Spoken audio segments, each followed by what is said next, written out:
Good evening. I'm going to be talking to you about the sit and reach assessment, a little bit about the history, purpose, and going into detail about it. The sit and reach test, the history. This test was first described by Wells and Dillon in 1952, and now it is considered a general test of flexibility. The purpose of this test is to measure trunk forward flexion and determines hip, lower back, and hamstring range of motion. These muscles involved in the stretch are the erector spinae group and the hamstrings. This test will reveal any lack of flexibility in these muscle groups. The reliability of this test will depend on the warm-up, if it is allowed or not, and whether the same procedure are followed each time, if it's consistent.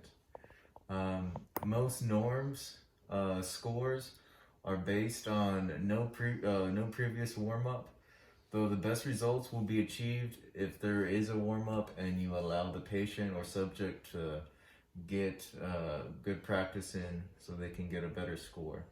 And the validity of this test, this test only measures the flexibility of the lower back and hamstrings, and it is a valid measure of this kind of test. What you need to perform this test is a ruler, some tape, and a box.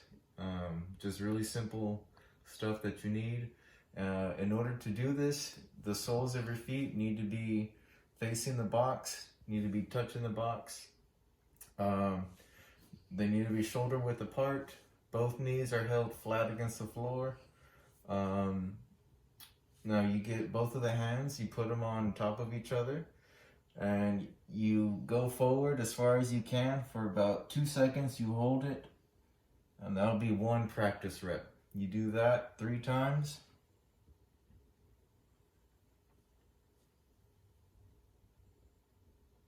And after the 3rd time, the 4th attempt would be your recorded score. So the scoring, it is recorded to the nearest centimeter or ½ inch as the distance reached by the tips of the fingers. The usual scale used for the President's Challenge testing has a 0 mark at their feet. Therefore, if the subject can reach their toes, the score would be a 0. Anything past that would be a +1. And so this would be my 4th attempt, so this would be my score. So about 8. So it would be 1, 2. So it would be about 2 inches, +2. I will later get into the score, what +2 would mean. The advantage, well, first of all, the common errors would be if you didn't have a warm-up and if you have jerky motions warming up. This could potentially harm your hamstrings and injury. Some of the advantage of this assessment, this is the most commonly used test of flexibility, so there's lots of data for comparison. This is also super easy and quick test to perform.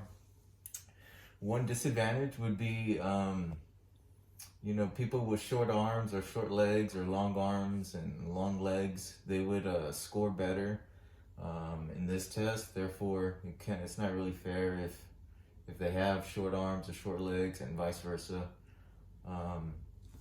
Now, since I got a +2, that would put me in the average range. The average would be anywhere from a 0, which would be at your toes, 0 to 5 inches. So 5 inches past your toes, that would all be average. Something poor would be like anywhere in the negatives, -1 to -10. If you can't get there, that would be a negative.